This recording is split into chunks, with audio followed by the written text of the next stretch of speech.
Really quickly, and I'm pretty much echoing what everyone else has said, but there are two differences that I want to repeat because I feel like there's a call to action in both of them. First is that the problem looks different than it did in the 60s.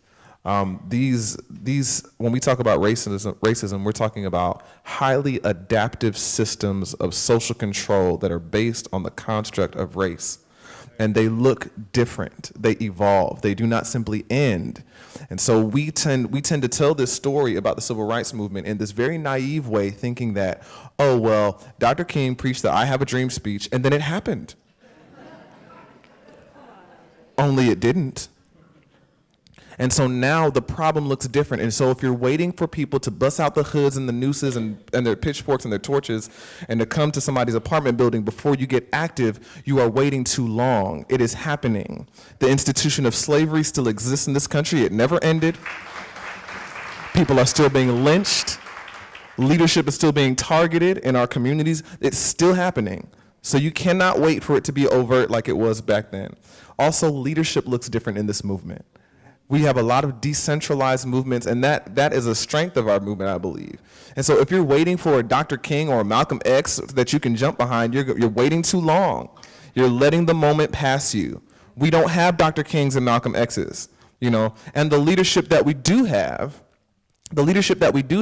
looks different from them. Those charismatic leaders that we have, they're not walking around in suits and ties and trying to meet all of the checkpoints of respectability. They don't look that way. And you can't be looking for them. And mind you, even when we were wearing suits and ties, they were still lynching us. Right. Come on. And so if you're waiting for those signs of the old world and the old civil rights movement, you're going to miss your moment. It's happening right now.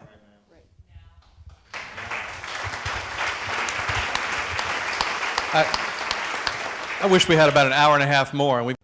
The dreams of a lot of black folks have deferred because of the systemic racism and the things that are happening in the United States.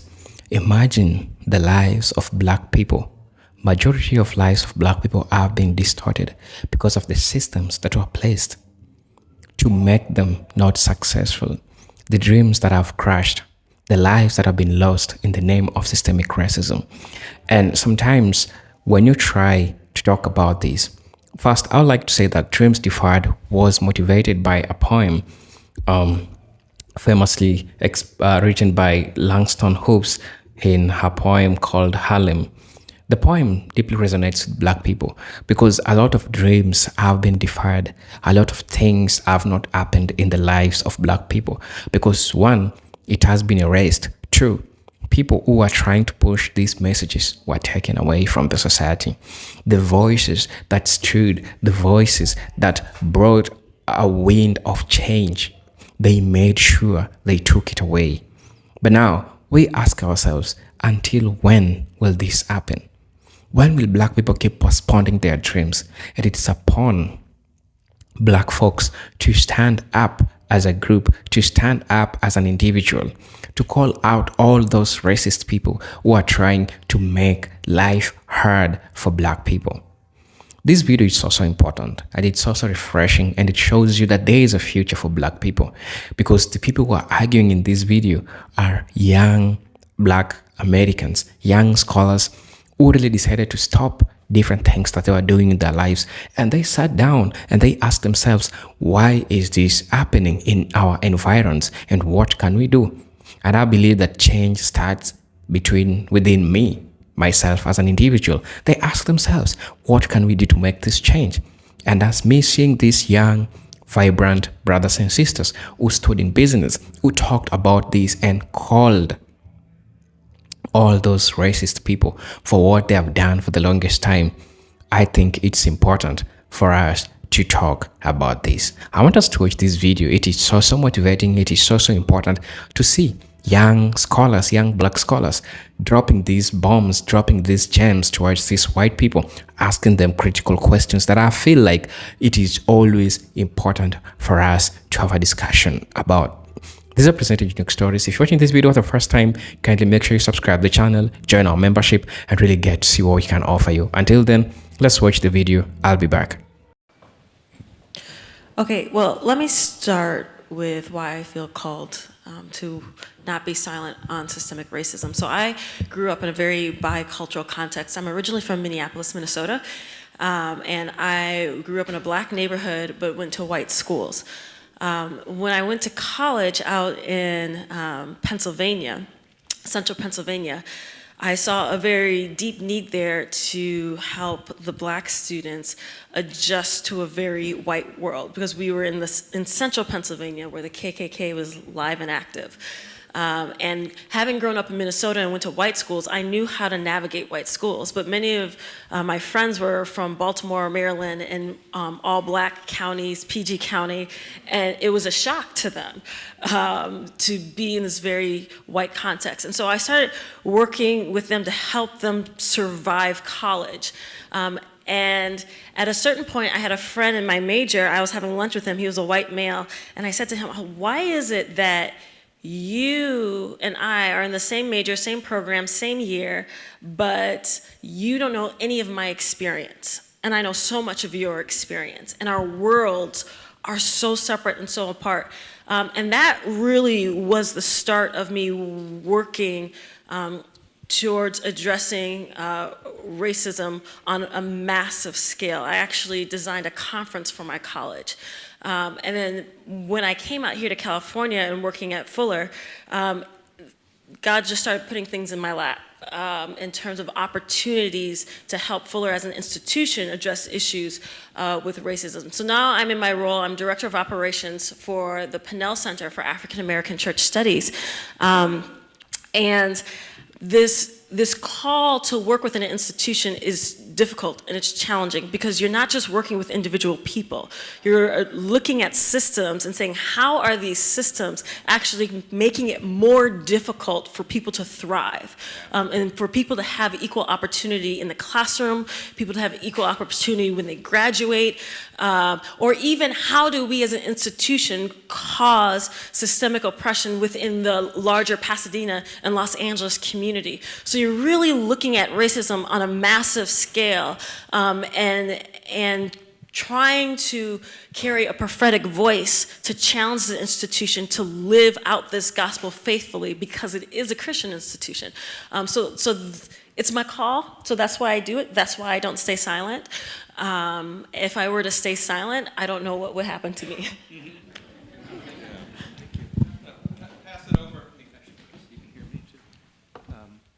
Pass it over to you, to Andre, and somewhat of the same question. You've chosen also not to remain silent, and why are you making that choice? And can you talk about your experience of the subversive liturgy and where that came from, and how you're experiencing a sense of call, not just for you, but in the community? Okay. So for me, it's an existential thing where, I grew up in a small town called Pine Lake, Georgia, that wanted to be a city so badly, because it's not really, it's like a street. But they wanted to be a city so badly that they did whatever they needed to do to become a city. And Pine Lake is a part of Stone Mountain, which is like where the KKK, that's where they make them. That's where they come from. I lived next to a Klansman who was also the preacher of the church right up the street from me. Put a shotgun on my brother for walking the dog through the neighborhood. But in Georgia, in Pine Lake, Georgia, you were not allowed to talk about racism. You talk about race at all, you're pulling the race card. And so it took me until I moved to New York City to even begin to realize that all of the things that I was experiencing was not just me being delusional or misled, because that's what people like to say, is that, it's just the media spin, which means that I'm gullible, or that's not really a thing. I'm paranoid, yeah, or it's just my imagination, which means I'm delusional, and so I started realizing that no, it's not my imagination. There's actually language for what I'm experiencing, and that many people are experiencing that same thing, and that it's not over. So when Alton Sterling and Philando Castile were killed, and those videos were circulating, something inside of me just said, I have to put my body in this somehow. I had already tried to make music no one was really listening to. And so I was like, I have to do something. And eventually, and this is kind of where a subversive liturgy grew out of me just trying to say to people, like, this really is a thing. It's a real thing. It affects real people. And that began with me carrying a rock around town, that I painted white and wrote all these things on. And so subversive liturgy kind of grew out as like the third act of like me being really dramatic around town, and carrying a rock around and wearing a blazer that had the names of police victims on it and all that kind of thing. And I just felt like it was going to involve more people. Actually, I got pissed off around like November-ish when I realized that not only was it just me experiencing this, but there were a lot of people of color, a lot of LGBTQ people, a lot of immigrants who, when they went to church, that rock that I was dragging in, it was ignored, right? I'm wheeling a boulder into churches and no one wants to say anything about it, no one wants to talk to me. And I realized that everyone else who was carrying a burden into church, that burden was not being addressed. And so you can come into the presence of God, but you can't bring your baggage in here. You can come into the presence of God, but you cannot bring your social reality here. And God is not interested in addressing that social reality, and the gospel doesn't reach that social reality, and that just got me pissed off. And so a subversive liturgy grew out of the fact that we needed a liturgy, we needed some type of worship space where we could engage God in our social reality, where we could say, God gives a shit, about the fact that, about police brutality, about mass incarceration, about all of that stuff. And it was centered, it really was centered around the death of J.R. Thomas. Because I felt like it was not fair that when they killed J.R., they left this memorial in front of his apartment building, and that's what we're supposed to do because his life mattered. That's what we're supposed to do. But it's also a painful reminder of the loss to that neighborhood. And so every time I pass by that street, first off, I live just about a mile north of there, but I have to make a left or a right to pass by. And I couldn't pass by Orange Grove without making a left or a right anymore. I had to go by and see it. And so we felt like we need to put this at the doorstep of those who created this loss. We need that. There should be a memorial to JR's life at the police station because the police should have to see it and they should have to deal with it. So our subversive liturgy grew out of that action of putting that memorial there every day. The police take it down, we put it back up. And so all of that just kind of converged right there as a space for us to really engage God in light of our social reality. Thank you. Jasmine, you've made your own choice not to be silent. And you've been a leader of this movement in the streets in Pasadena and in the city council chambers. Can you talk about what moved inside of you? Was there a moment? Was it a process? And what is that sense of call where it doesn't allow you to be silent? What doesn't allow me to be silent is if I don't do this, I'm going to die. My friend's going to die. I'm tired. As you guys are speaking right now, I feel like crying. Yeah. I'm angry. I got tired of just being so angry and being silent. I got tired of walking in Pasadena and seeing nobody do nothing. You know what I mean? I'm from this city. And to see people, they come in gatherings like this and talk about it, but nobody does anything about it. Or they go fraternize from the church to the police station and cahoots with the police, And so I got tired of seeing that type of stuff. And I got tired of seeing the mothers cry. It's not fair. It's not fair that mothers bury their children. So what called me is I'm tired. I got tired of putting my friends on my T-shirts. I got tired of having car washes. I'm tired of saying goodbye. It's something that we do in my community too much. I'm looking in this room right now, and you guys are very privileged because you guys are over the age of 25 years old. In my community, we're not living past 25 years old. 24 is it. And I'm just hurt. I'm in pain. So I decided to do something. I decided to say no more, even if it meant me being targeted, even if it meant my life is in danger. Because truly, what would Jesus do? Right? Like we all say we like to follow Jesus, but are you willing to put your life on the line? Are you willing to say, no, that is not okay? Even when it makes your friends uncomfortable, even when it makes those other people next to you uncomfortable, or the community, or the police uncomfortable. Are you willing to stand on the line by yourself? That's what Jesus would do. And at the end of days, they said that those like me are going to look crazy. And everybody else is going to look sane. But I know that I'm following Christ. I know that I'm following God. I know that he moves me. I know that before I just wanted to be like complacent like everybody else. Stay out the way, live the American dream, have me a family, go get a house outside of Pasadena probably, you know what I mean? I don't know. But it wasn't this. It wasn't constantly being targeted, constantly have to turn around and seeing the police watching you, watching your mom, watching your family. But I still walk with my breastplate of righteousness. I still stand upright, and I have my sword next to me, and I have my angels next to me, and I just do it moving. You know what I mean? I just got tired. You know, that's basically what it all falls down to. I got tired, and I started to love myself so that I could love my community. That's it. That's it.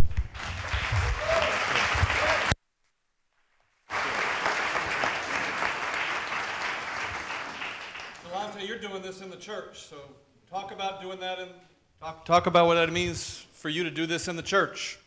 Why aren't you staying silent? I have no other choice. I'm just like everybody else on this panel. I got tired of going to the therapist office thinking that I was delusional. I was one of those kids that Janelle mentored, because I came from DC. So those are my friends from PG County that were in these white environments. I went to the top liberal arts college in the country, got to meet all these progressives who, when they found out that I loved Jesus, thought I was stupid. So that was strike number one. And then when they found out that I didn't go to some private prep school, like all the other brothers that was up in there fronting with their headphones on like they were hood, and I grew up in the hood, I was trying to figure out, where am I? And frankly, I had the same experience of alienation at Fuller, trying to figure out who are, first of all, who are all these white people, where they come from. They all went through Christian schools. I ain't never heard of none of them schools. And then I had to try to figure out who are all these black people, and what do they serve the same Jesus that I serve? And I think that's the journey of, I guess, sociologists, psychologists, they call it integration.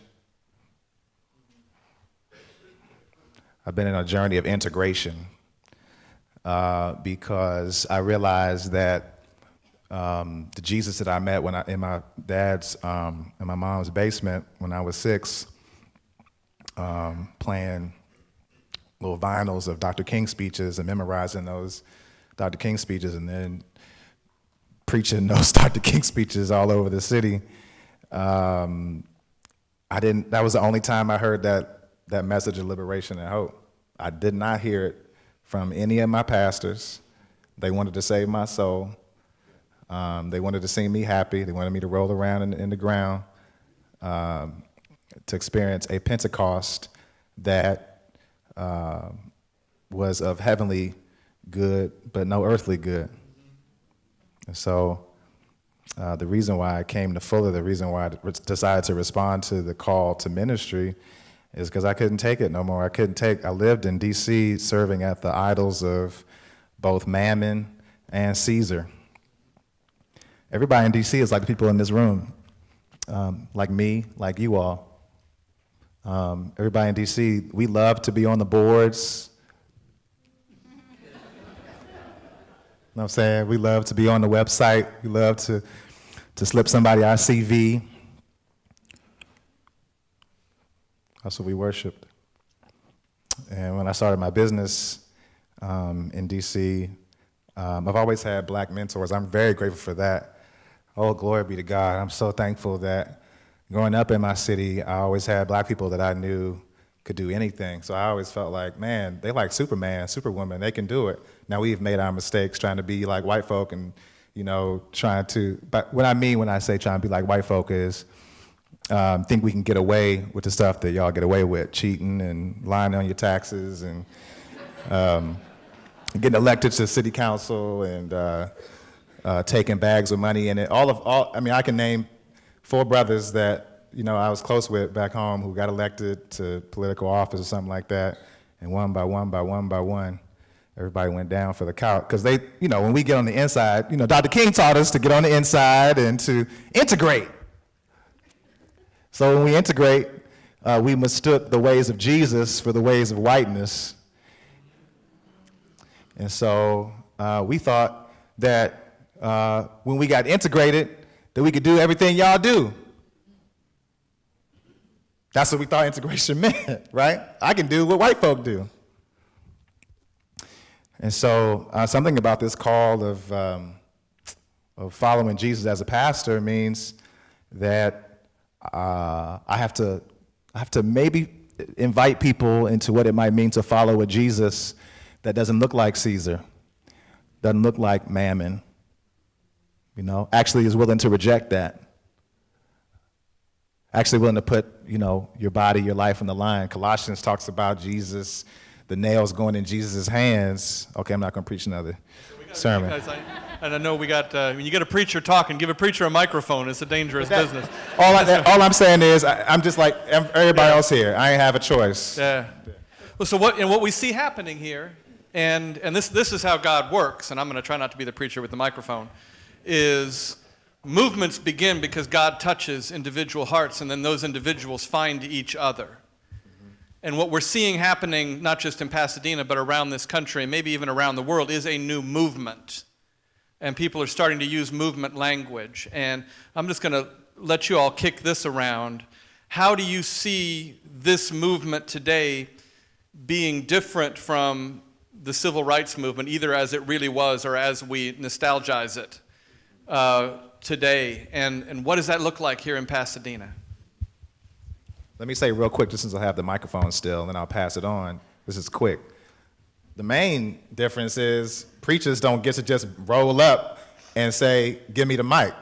The biggest lesson that I've learned in this movement is sit down, show up, be consistent, and show love. And if somebody wants you to speak, to say something, they'll ask you to speak and say something.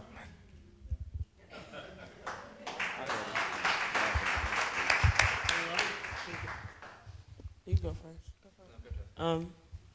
What I see for the movement in Pasadena, right now, well, I don't know if you guys are from Pasadena, but there's 2 Pasadenas. There's Northwest Pasadena, then there's Pasadena. So I'm going to separate it just like the police do. What do I see in Northwest Pasadena? Because I don't see any of you guys up there in Northwest. So for the movement that I see you guys coming on up there to Northwest Pasadena, giving your time, helping out, showing some love, helping with resources. What else do I see for Northwest Pasadena? I see the At-Risk Youth Center, a shelter for youth up there because a lot of our kids are sleeping at La Pintoresca Park. I see love, but I see some healing that is going to need to take place. Our city is distraught, it's oppressed, it's suppressed. I don't know if you guys noticed that all of the liquor stores are in Northwest Pasadena, between Lake and Orange Grove, up Lake to Woodbury, cross Woodbury to Lincoln, and down Lincoln to Orange Grove. That little radius has the most liquor stores. No health stores, right? So I'm going to need some health stores, health food stores that take EBT. I'm going to need basic essentials for people to eat. I want to do a food pantry because it's basic necessities. How can you worry about going to school if your stomach is touching your back? So I'm going to need, we're going to need to just love on each other up there and around here and all of Pasadena. They would like us to keep dividing ourselves, but I would like us to not. Because there was this young man talking the other day. I don't know if you know about the 2 young men that were murdered at Northwest. I knew both of those boys. I actually, I mentored those boys, okay? I've been begging the city for something to do, for resources for these youth and these young adults. And now they're getting killed, okay? So now I feel like I failed them. So what I need to do is work harder. What you need to do is work harder because they don't want to die. And if you notice anything, those babies tried to drive themselves to the hospital. So what is that saying about our ambulance? What is that saying about our city? They don't trust them. So I'm gonna need the relationship between Northwest Pasadena and Pasadena to get better. That's what I see. I see some love, you know what I mean?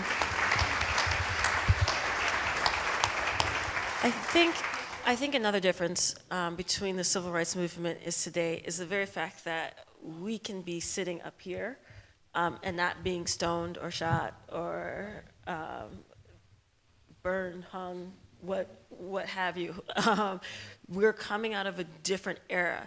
So during the civil rights movement, they were coming out of Jim Crow. They were coming out of separate but equal. They were coming out of a deep segregation and a very systemically racist society, even more so than what we see today, even though it's still bad today. And what we also have is we have educated Black folks with access. Access to opportunity, and because we've tasted opportunity, we're not willing to let it go, right? We're not willing to say, oh, that was nice for a moment, so y'all can have it back, and we'll just sit here and yes, master, we'll just do whatever you say. That's not gonna happen anymore. You have a generation of people who are like, no, we're not gonna put up with this. And we also recognize that, Black folks are 12% of the population in the United States, but we see that we're not the only ones who are suffering with systemic oppression and racism. And so we have the capability of actually rallying the troops and say, if we bind together, and if we fight together, we can actually get this stuff done. During the March for J.R. Thomas, it wasn't just Black folks on the street, right? And so we were able to get numbers. Jasmine did a fantastic job in rallying the people to say, no, this is not right. Let's call injustice injustice. Let's call sin sin. Let's name it, and let's demand for the right thing. Let's demand for justice. And I don't care if you're Black, white, blue, green, or orange. Your faith as Christians, your faith requires you to pursue justice. Your faith requires you to do the right thing. Your ethical, moral compass. If you're not a Christian, if you have that ethical, moral compass within you, justice should be a part of that radar, right? And so it's not just Black folks who are saying, this is not right. It needs to be everybody. And so, I think that being in 2017, not 16, that just happened, being in 2017, that has allowed us the privilege of knowing the power that we have access to actually get the change done that we need to get done. Really quickly, and I'm pretty much echoing what everyone else has said, but there are two differences that I want to repeat because I feel like there's a call to action in both of them. First is that the problem looks different than it did in the 60s. When we talk about racism, we're talking about highly adaptive systems of social control that are based on the construct of race. And they look different, they evolve, they do not simply end. And so we tend to tell this story about the civil rights movement in this very naive way, thinking that, oh, well, Dr. King preached the I Have a Dream speech, and then it happened. Only it didn't. And so now the problem looks different. And so if you're waiting for people to bust out the hoods and the nooses and their pitchforks and their torches and to come to somebody's apartment building before you get active, you are waiting too long. It is happening. The institution of slavery still exists in this country. It never ended. People are still being lynched. Leadership is still being targeted in our communities. It's still happening. So you cannot wait for it to be overt like it was back then. Also, leadership looks different in this movement. We have a lot of decentralized movements, and that is a strength of our movement, I believe. And so if you're waiting for a Dr. King or a Malcolm X that you can jump behind, you're waiting too long. You're letting the moment pass you. We don't have Dr. Kings and Malcolm X's, and the leadership that we do have looks different from them. Those charismatic leaders that we have, they're not walking around in suits and ties and trying to meet all of the checkpoints of respectability. They don't look that way. And you can't be looking for them. And mind you, even when we were wearing suits and ties, they were still lynching us. And so if you're waiting for those signs of the old world and the old civil rights movement, you're going to miss your moment. It's happening right now.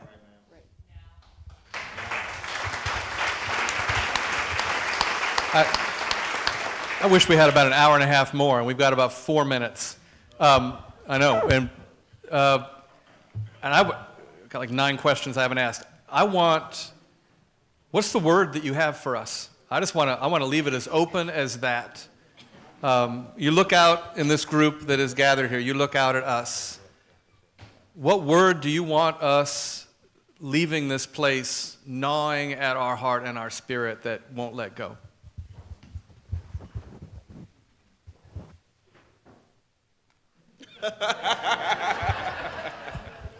Resistance. Yeah.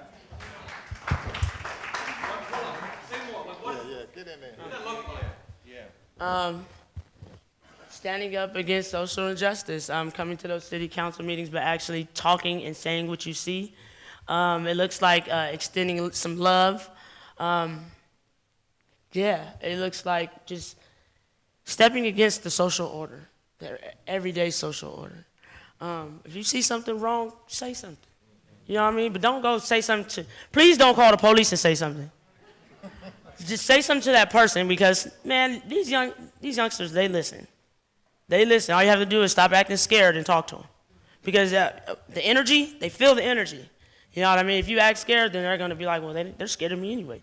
You just not talk to them anyway, But resistance means just stepping outside of yourself for somebody else. And that's Amber's quote. I said this earlier, but I'll say it again, stepping out of the echo chamber. We're in one right now, by the way.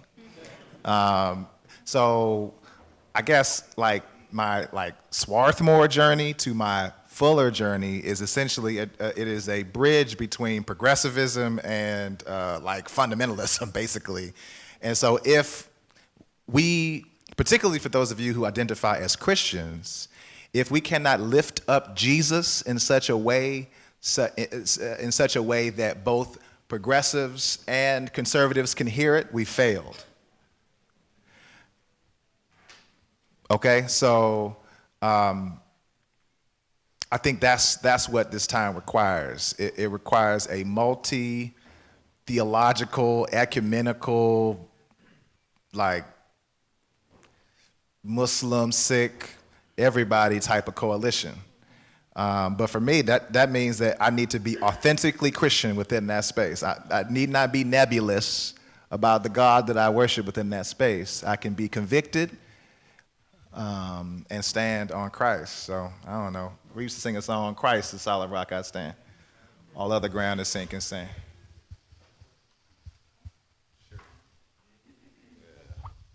Janelle, did you want to go?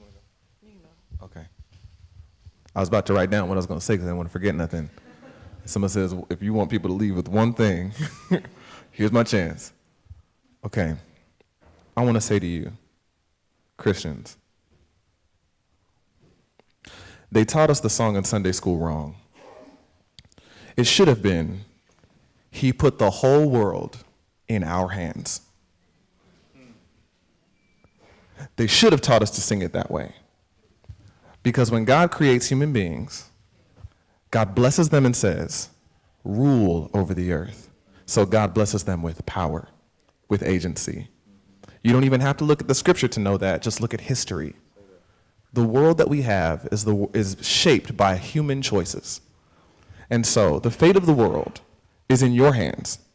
We can't leave it to God. We can't even leave it to our leaders. It is in our hands. And you're sitting here and some of you say, well, it's too big. It's too complex. How can we? No, you can do something. So If my name ends up in the news because some police officer stopped me because of a busted traffic light and I'm not living, do not offer my family your thoughts and prayers. Offer them your body. Offer them your imagination. Offer them your creativity. Offer them, if you're gonna offer thoughts and prayers, then think of something. If you're gonna offer them your prayers, then you better come out with a word of God and do something. Come on, brother.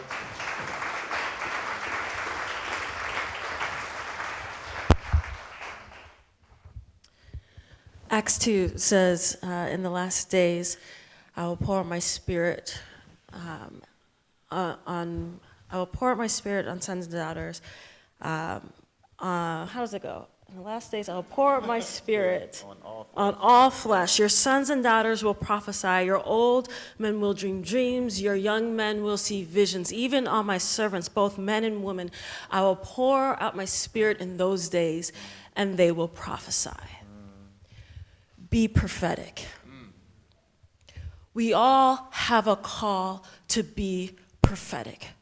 We all have a call to see what is wrong in this world and call it a spade of spades, call sin sin, name it, identify it, speak truth, and speak what God would have it to be, speak justice, to be prophetic. Sometimes we say, well, that's just for the office of the prophet. Or some people even say, well, the prophets don't even exist anymore. That was for the Bible times.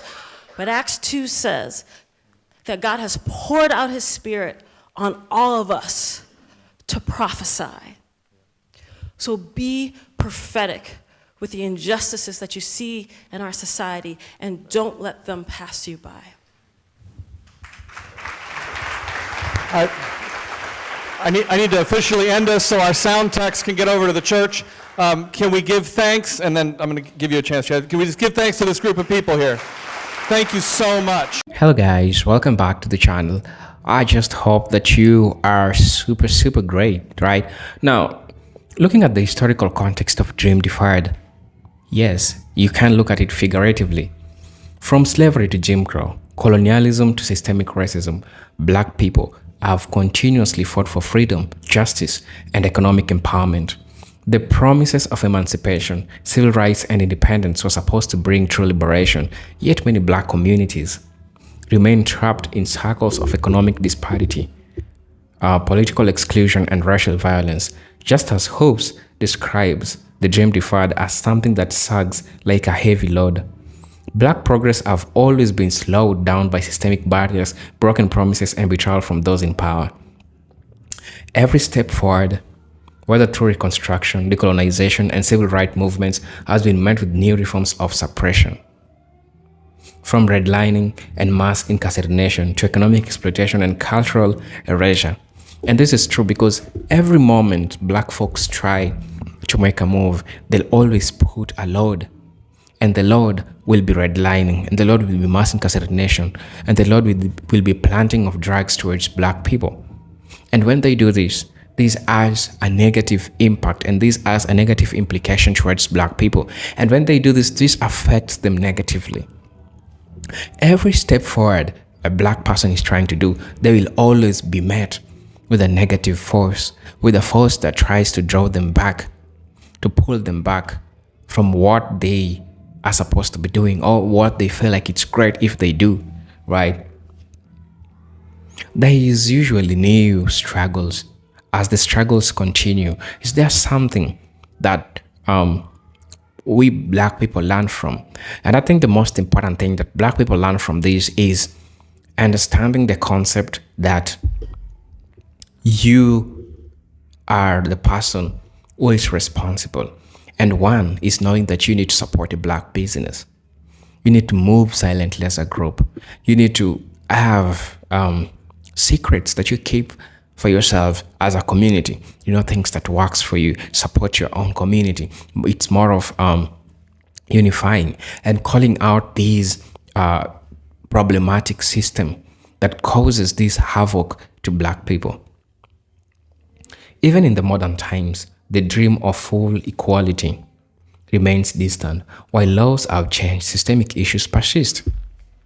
Police brutality, economic disenfranchisement, and educational gaps continue to hold back black communities. The rise of global anti-blackness, whether in the US, Europe, or even within some African and Caribbean nations, demonstrates that the fight for black dignity is ongoing. The exploitation of African resources, the debt trap imposed by global financial institutions, and the disenfranchisement of black people in politics all reinforce the notion that black aspirations are constantly delayed by forces that benefit from their oppressors. This is something that will happen. And now the big question that I'm still asking even myself, when will this end? Because I believe, if in as much as we're discussing when will this end, I feel like all of us, white folks, black folks, we need to have an equilibrium where white folks have to live within some standards, black folks have to live within some standards, so that we can come as a group, not unifying between black folks and white folks. And I'm not trying to spread it by saying this, but to understand the limits.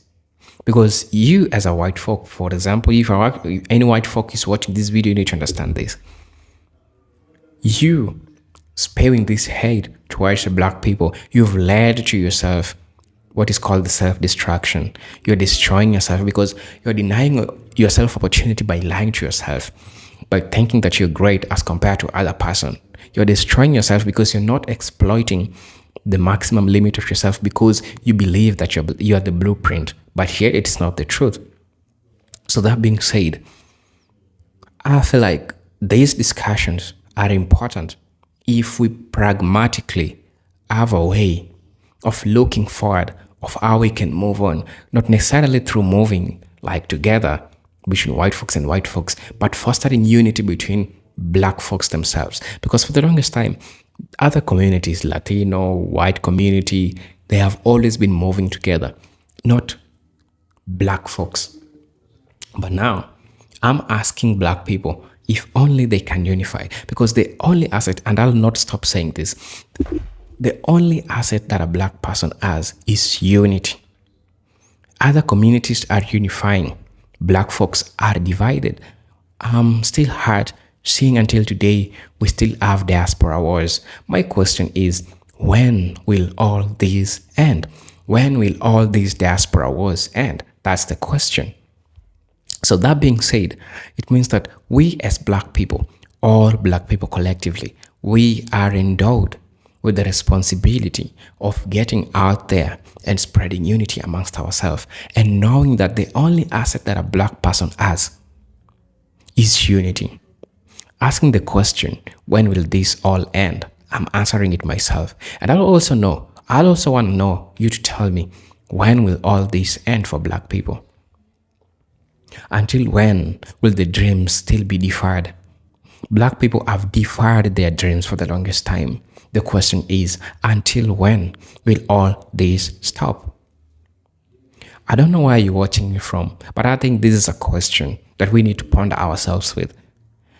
Generation will come, generation will go. Until when will we talk about this?